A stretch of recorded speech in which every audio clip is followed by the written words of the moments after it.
Ciao a tutti, finalmente sono riuscita a preparare la ricetta del bianco e nero messinese, un dolce tipico anche del periodo pasquale. Innanzitutto ci serve la pasta asciù. Vi ricordo che l'intero procedimento è tutto sul mio sito con tutte le dosi e gli ingredienti. Quindi dobbiamo fare una polentina mescolando la farina con gli ingredienti liquidi.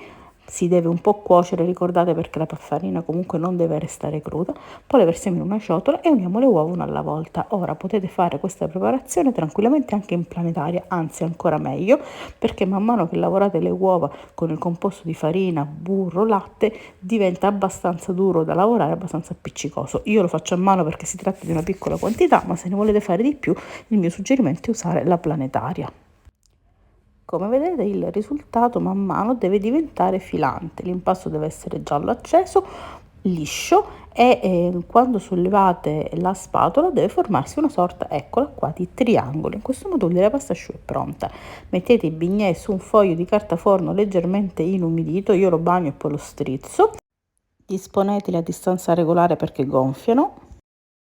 Abbassate la punta dei bignè con una forchetta leggermente inumidita e spruzzateli con un po' d'acqua. Questo permetterà una cottura migliore, un sviluppo migliore in forno 180 gradi statico. Una volta che i bignè saranno pronti e freddi, facciamoli semplicemente con crema chantilly, panna montata con vaniglia. Mettete i bignè da parte e dedichiamoci alla crema. Allora, a base della crema è la pasta gianduia, è una pasta da pasticceria. Nel caso in cui non troviate la pasta gianduia, potete utilizzare una crema di nocciole di alta qualità a cui aggiungere un pochino di cioccolato fondente. Questa crema di nocciola va mescolata con una panna semi montata con pochissimo zucchero a velo, in maniera che il risultato sia arioso, compatto e abbastanza sodo.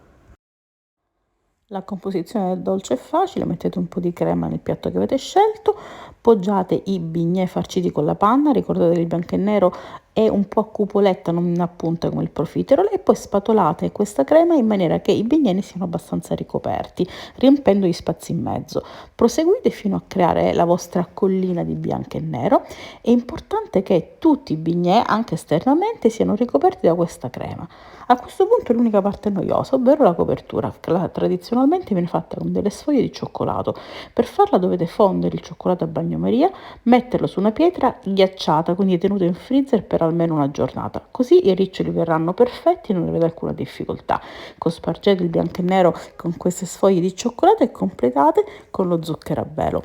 Il bianco e nero è un dolce che si mangia fresco, appena fatto, massimo il giorno dopo, esplica il meglio tutti i suoi profumi, tutti i suoi sapori.